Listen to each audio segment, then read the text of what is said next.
Hi, this tutorial is on food photography. I've chosen food photography because it's a great subject for anyone to try at home, simply because we all have food and we all eat food and we all understand food, and it does help to photograph a subject that we understand. Now, before you go any further, I'm the worst person in the world to do a tutorial on food photography for a couple of reasons. One of them is I'm the world's worst cook. I can't cook anything properly. I'm hopeless. I've tried I'm 80 years old, I still can't do it. So to make it possible to do this one, I've chosen a subject that I couldn't ruin, and that's a salad. A salad is as good as anything else because it has bright colours in it. One of the great things about food photography is that most food subjects, and I'm going to do one on a subject that has almost no colour, but most food is bright and colourful, and we can take advantage of that and make any food shot interesting and dynamic simply because it has lots of colour. The other big problem I've got is I'm equally useless at plating food, that is arranging food on a plate, and whatever I've done here, you can do better. Now, in professional food photography, there's a highly skilled chef, complete with assistants, who cooks a meal using the finest ingredients that money can buy, often flown in halfway across the world because they're always photographed when they're out of season. So the photography is ready for when they are in season. And then the chef, having done their bit, will hand the food to a food stylist who is another expert. The food stylist will arrange it on the plate, give detailed instruction to the photographer on what's required. The photographer will then set up the camera and then set up the lighting, get it absolutely spot on. It then gets approved by the stylist, and if the photographer is really unlucky, and there's also a creative director from the advertising agency there, the creative director will eventually approve it as well.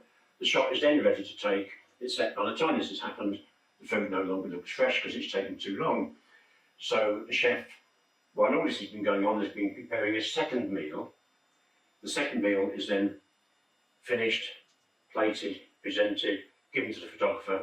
The photographer gives the first meal to his dog, who enjoys it, then takes a shot of the second completed meal while it's still fresh and glistening and job done. We can't do that at home because we haven't got that level of expertise, nor have we got the resources. Now, I'm doing a very simple shot today. I've actually done 4 different shots. The first shot used, well, they both use the same lighting tools, but in different ways. The first shot, I had a 1 metre softbox. That is a bit big. You don't want any bigger than that inside a home. And I stuck it at the side and slightly behind, so it's a bit of a mixture of side lighting and backlighting. That creates fairly strong, harsh shadows, and photography is about creating shadows. I think we all know that. I mean, it's only the absolute beginners who think it's a good idea to avoid shadows. What experienced, skilled photographers do is they try to create the right shadows in the right places. Because the softbox is quite big, I moved it about 1 metre away from the subject because I wanted those clearly defined shadows. Then, secondly, at the end of this video, I've changed it completely. I've had it coming from directly behind the subject and high up, so that it again creates the right shadows. You either like it or you don't, it doesn't matter. You can do your own lighting arrangements. I've only shown you very simple arrangements that anybody can do with a single light. But I did introduce a second light, and the second light is this way, which is a honeycomb. A honeycomb stops light from spreading out. It consists of in this case, a very fine mesh, and it's thick compared to most honeycombs, and it really does stop the light spreading. I use this to highlight odd little bits of the subject. Now, in good professional food photography, in a very large studio where there's loads of space, the photographer might light each item of food individually. It does require skill, it does require equipment, it does require space. I watched a very good video on YouTube when I was researching this, and the photographer there used individual lights to light each little bit of it, and that is the way it should be done. But most of the YouTube videos on photographing food were absolutely appalling and not worth looking at. But this one by Carl Taylor was well worth watching. So if you want to go into more detail, I recommend that video. I'll show you how this works. I stick it on the light. Now, I'm sort of breaking one of the cardinal rules with honeycombs. They stop the cooling effect on the light. They block the cooling effect. The light gets very hot. If you leave the modelling lamp switched on for too long, you'll probably get a loud, expensive bang from the flash head. So it won't be on for long, but it'll be on long enough for you to see how it works. So I switch it on. The modelling lamp is on. As I move it onto the lens and away again, you'll see that it's only throwing a very, very narrow beam of light. If I point it at the background behind me, you can see how small it is. If I take it off, you'll see how big it is. So you need, a fair bit of power if you're using honeycomb. This particular honeycomb, you won't be able to get one of these. I got this years and years ago when I was working in an advertising studio doing photography for an advertising agency in Manhattan. America being a much bigger country, you can get things there you can't get here. And I think it cost me 2 weeks' wages. It cost an absolute fortune to buy it. They're no longer available as far as I know. You can't get them. Now, some years ago in this country, a Lincoln was selling an 8-degree honeycomb. And I had one that was very good. I don't know whether they're still available. If they are available, they're well worth buying. They're not cheap, but they were, it didn't cost £400, so it was a reasonable price. What you can get easily is versions of this in 40 degrees, 30 degrees, 20 degrees, and 10 degrees of light spread. And I've never found any use whatever for 40 degrees or 30 degrees. I wouldn't bother with those. 20 degrees are quite useful for a hair light in portraiture, or putting a splash of light in the background or something. Quite good for that. The 10-degree version is the most useful for still life subjects such as food or flowers or anything like that. This, however, I don't know what this is. It's either 2 degrees or 3 degrees. It's special. So you can't have one of these, but if you get a couple of 10-degree ones and put them together and stick them together with a bit of sellotape, the holes will not line up perfectly. That would be a mathematical impossibility. So you'll end up with something not a million miles away from this, well worth doing. The other thing you can do, if you really want to, and if you don't want to buy honeycombs, or if you haven't got a flash head that will take them, because they need a standard reflector that has a special lip in that will take honeycombs, and most standard reflectors now don't have that, because the Chinese manufacturers don't really appreciate the finer points of photography. If you haven't got that, or can't do it, or won't do it, if you go into any good pub or Wetherspoons, you'll find that they have these black drinking straws. Ask for a handful of them, take them home, wrap them together, a bunch of them, as required with rubber bands, and fix them onto an ordinary flash gun. So the light is directed through them, and then you'll have the honeycomb effect. The longer the straws, the tighter the honeycomb will be. By the way, I apologise for the occasional flickering from this video light. I don't know why it's doing that. There's nothing I can do about it. Talk to God lots about it, but I can't do anything about it. So my apologies. So there's various ways of doing it. Honeycomb, by the way, is what I consider the correct term. It's the English term. American friends call it a grid. And sometimes you'll see it described in both languages, honeycomb and grid, but you know what it is anyway, it's what it is. So I've used this for a couple of the shots, and you'll see why further into the video. Now, we've got one other thing to consider, and that is whether we're going to get the whole of the subject in sharp focus, or just a bit of it. Now, traditionally, professional food photographers always got everything in sharp focus, or they could. And they normally did. That's what was required. The reason that we could do that was we used large format monorail cameras, 4 by 5 inch or 8 by 10 inch, And monorail cameras, the front bit where the lens goes is called the front standard. It can move up, shift down,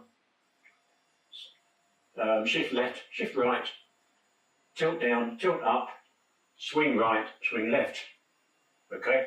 And the rear standard, where the film goes, could do exactly the same. So you could end up with some very strange looking sort of shapes on the camera. But what we could do using these cameras, adopting what's called the shine flood principle, is we could not increase depth of field, but we could shift the plane of sharp focus, as well as doing many other things, so that we could get the whole, we could get front to back sharpness where we needed to. That has now virtually gone. That is now a very, very specialised field. When small digital cameras came in, people couldn't do that. I mean, you can get a tilt shift lens, but they're not the same. You know, they go a tenth of the way towards it. So it became fashionable to get just the main bit of the subject in focus, the rest of it out of focus because they couldn't do anything else. I've done that in one or two of these shots, and I decided that the prawns were the main thing. So I got the prawns sharp, everything else blurred. When I photographed that way with just a little bit sharp, I've shot at f2.8. The other shots I've shot at f22, which is the smallest lens aperture I dare go down to on my full frame ancient Nikon D700, because I shouldn't really go between anything smaller than f16, because of smaller than f16 you're starting to get some effect called diffraction limitation, which is where you get overall slight loss of sharpness, and the smaller the aperture, the worse it gets. But it's not a cliff edge. It's not good at f16 and bad at f22. It just starts getting bad smaller than f16. So f22 just about got away with it. You can work out how to get it sharp in one or two ways. You can do the nerdy approach, or otherwise known as the Garry approach, where you measure the distance between the lens and the subject, and you look it up on the depth of field scale, and you work out whether you can achieve that required depth of field and what aperture you'll need to achieve it. Or you can just take a photograph of the subject. I photograph just a plate, look at it on the computer, magnify it 100%, is it sharp? Right, let's make a start with our shooting base, the bit of paper in this case that the subject is sitting on. Now, I try to avoid, if possible, anything solid in colour, especially white or black, for this type of shot, because it never looks natural. I want it to look as if it's on a table, or if it's on a kitchen. Worktops are perhaps ideal for this purpose. The problem is that you can never get behind them to light them, so we bring it out into the open and we make our own. Now, when I did this for a living, I had quite a large variety of quite decent wooden worktops that I could simply use for photography. I no longer have those for various reasons, partly because I sold my studio, but partly because I don't need them anymore and I just haven't got space to store them. So my compromise here, which is a very simple and very effective one at the same time, is I've got a few rolls of what are sold on eBay as adhesive wallpaper or self-adhesive wallpaper. I don't stick them down because that would be too permanent. I simply unroll them as required, stick them on a bit of suitable plastic in this case, get them as flat as I can, and I use that. Now, I'm standing here about where the camera is, i.e. we're looking from the back of the subject towards the front. Don't take any notice whatever of the shadows that you see, because they don't matter. I'm not using the modding lamp on the softbox that's set up, which is to the right of the subject or the left of the picture as you now see it. I'm using a video light that's bounced off the ceiling. That's what's creating the shadow in the wrong place. So I've stuck the plate in position. Again, I've chosen to avoid a white plate. They're just distracting, and that they always go pure white and get blown out, and it's not what we want. So it's up to you, of course, but I find that a plate with some kind of design on it that is not white is usually about the best way of dealing with it, but that's just my personal choice. So we start setting up the plate. I've pre-cut the various other ingredients, as you can see. Some radishes. Radishes are quite interesting because though they are red on the outside and white on the inside, they're not a pure white. You can actually get detail in the section that's been cut And because of this, or partly because of this, we have to be very, very careful to get the exposure absolutely spot on. Some hard-boiled egg going into place. Again, the white of the egg is not pure white, it's got a little bit of shade in, and we want to preserve that. And getting exposure right really matters. And that leaves us with the prawns, and I think the prawns here are probably the sort of main bit. So I'm sticking those right at the front, and I'm trying to pile them fairly high because my plan is to light them with the honeycomb coming from behind. So it needs to be a bit higher than the rest of it. Now, I know from experience that that honeycomb is also going to catch the back of the lettuce and backlight that to some extent. Well, that's a good thing. It will overexpose it in part, but that doesn't matter because nobody actually knows what colour the lettuce should be. It's all different colours of green, isn't it? All different colours, all different shades. So if the colours don't work out quite right, that doesn't matter. I put on some relish here. Now, this in retrospect turned out to be a mistake because it was a bit too high and it was a bit too white. And when the honeycomb ended up catching it, it didn't give quite the effect I wanted. But as I say, I'm not a food stylist. I'm a very, very long way from being a food stylist. So the first thing to do, take a quick shot of what we've got, stick it on the computer, look at it in detail, check it for composition, focus and exposure to make sure that the basics are right, and also to make sure that the lighting is adequate, to say the least, at this stage.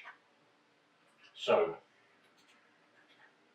we've got a lot of detail here on the various aspects. The tomatoes are not just all red, they go from quite bright red to pink. The radishes in particular are not white, as I mentioned. There's detail there that we have to preserve. It doesn't matter if the odd one gets blown out a bit, but we don't want to lose all the fine detail. The prawns, again, are not one colour, there's several different colours. The spring onions over here, again, they're a mixture of colours. We don't want to lose that detail. Cucumber, exactly the same. And the lettuce, of course, the colours don't matter because they're all different shades. Right, that's done, but the image is, of course, a bit flat. So now I've added the honeycomb. I can't tell you anything about using the honeycomb other than just point it in the right direction, experiment with the power so that you get some areas that are sort of slightly blown out, but not to the point where it's destroying detail where detail is important. You need enough power to give it a lift, but you don't want so much power that you destroy the quality of the image. Now, with these various images, just ignore the fact that the colours are wrong, because as you may know, in all of my tutorials, everything you see is straight out of camera, apart from any necessary cropping. Any Photoshop work, and there will always be Photoshop work needed, but any Photoshop work comes later. It does not form part of any tutorial that I do because I find that editing just misleads people, and that's the last thing I want to do. So I've arranged the honeycomb. It's aimed specifically to catch the lettuce, to give it a little bit of life, and to catch the prawns, which are really the main part, I think, of this particular shot. It has accidentally also caught the reddish at the back on the sort of right-hand side. That was just a mistake, as I've mentioned. If this was a commercial shoot, of course, I would scrap the whole thing and start again, putting the reddish in a different place or leaving it out altogether. But that's what we've got. Now, this shot, as I mentioned earlier, was taken at f22 to get maximum depth of field. Let's move on now to selective focus. This shot is just focused on the prawns. The normal process when we want to get as much depth of field as possible is to focus roughly 1/3 into the subject, which is what I did on the f22 shot. But on this selective focus one, I focused at the nearest point of the prawns so that I can get a greater out of focus effect as it goes further back. Now, if you can, and sometimes you can't, but if you can, it's a good idea with this type of differential focus to get some distance separation between the bit you want in focus and the bit you don't want in focus. Right, that's that shot. And now I'll move on to something completely different. The lighting on the previous shots has been a softbox, as you can see, from the right hand side of the subject and slightly behind. And now I've moved it completely behind the subject, so it's pointing forward. It's also fairly high up, so it's creating a strong shadow. And I'm not saying it's right, I'm saying it's something to experiment with. Pretty much any kind of light direction works, except lighting coming from the front, in my opinion. So here we are, F22, whole thing's in focus. This one, of course, does not include the honeycomb, and now we move on to one that does include the honeycomb. I hope this helps. Go away, have a play, experiment. You'll find it much easier than I made it sound. Okay, thanks, bye.